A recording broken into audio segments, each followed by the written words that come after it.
திருச்சிலுவை மகிமை விழா செப்டம்பர் 14 312ஆம் ஆண்டு அக்டோபர் 20ஆம் நாள் ரோமையை ஆண்டு வந்த கான்ஸ்டாண்டின் என்ற மன்னன் மார்ஜென்சியஸ் என்ற மன்னனோடு போர் தொடுக்கச் சென்றான். அவ்வாறு அவன் எதிரி நாட்டு படையோடு போர் தொடுக்கச் செல்லும்போது சிலுவை பொறித்த கொடிகளை ஏந்திச் சென்றான். இதனால் அவன் அந்த போரில் வெற்றி பெற்றான்.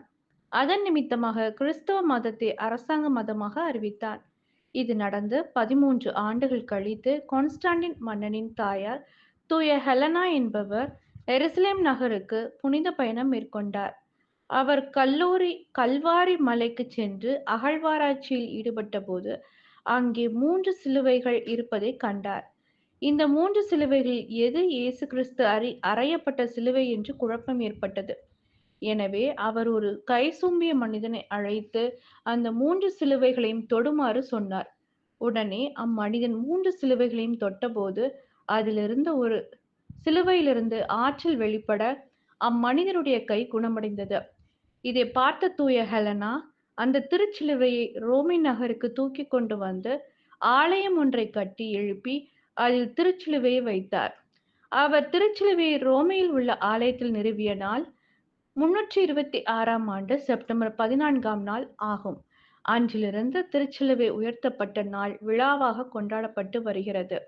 அதன் பிறகு 614ஆம் ஆண்டு பெர்சிய மன்னன் கொஸ்ரோஸ் என்பவன் ரோமை நகரின் மீது படையெடுத்துச் சென்று திருச்சிலுவையை தூக்கிச் சென்றான். இதனை கேள்விப்பட்ட ஹெரக்லியூஸ் என்ற மன்னன் 628ஆம் ஆண்டு பெர்சியா நாட்டின் மீது படையெடுத்து சென்று திருச்சிலுவையை மீட்டு கொண்டு வந்தான். திருச்சிலுவையை மீட்டு கொண்டு வரும்போது அதனை ஆடம்பரமாக அலங்கரித்து தூக்கி பார்த்தான். அவனால் ஒரு அடி கூட நகர்த்த முடியவில்லை. அப்போது அங்கிருந்த ஆயர், இயேசு சுமந்து வந்த சிலுவை எளிமையின் அடையாளம். அதனை நீ ஆடம்பரமாக தூக்கி பார்த்தால் எப்படி நகரும் என்று சொன்னார். இதை கேட்ட அரசன் தாழ்ச்சியோடு சிலுவையை தூக்கினான். அப்போது திருச்சிலுவை எளிதாக நகர்ந்தது. பின்னர் அவன் திருச்சிலுவையை ரோமை நகரில் உள்ள ஆலயத்தில் போய் நிறுவினான். இப்படியாக திருச்சிலுவைக்கு வணக்கம் செலுத்தும் வழக்கம் திருச்சபை முழுவதும் படிப்படியாக வளர்ந்தது.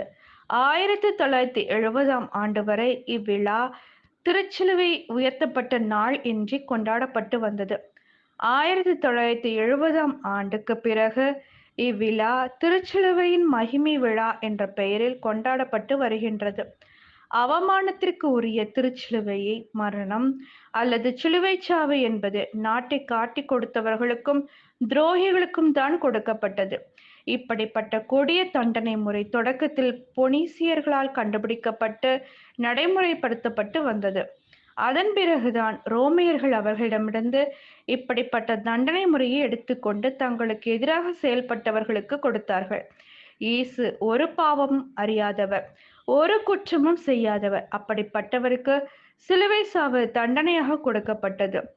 ஆனாலும் அவர் அவமானமாக கருதப்பட்ட சிலுவையை தன்னுடைய மரணத்தினால் வெற்றியின் சின்னமாக மாற்றுகின்றார்.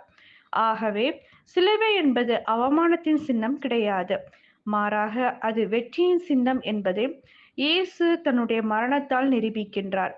எந்த ஒரு செயலையும் தொடங்குவதற்கு முன்பாக சிலுவை அடையாளம் போட்டு தொடங்குகின்ற நாம் அதற்கு எவ்வளவு மதிப்பிருக்கின்றது, அதற்கு நாம் எப்படி மரியாதை செலுத்த வேண்டும் என்பதை சிந்தித்து பார்ப்போம்.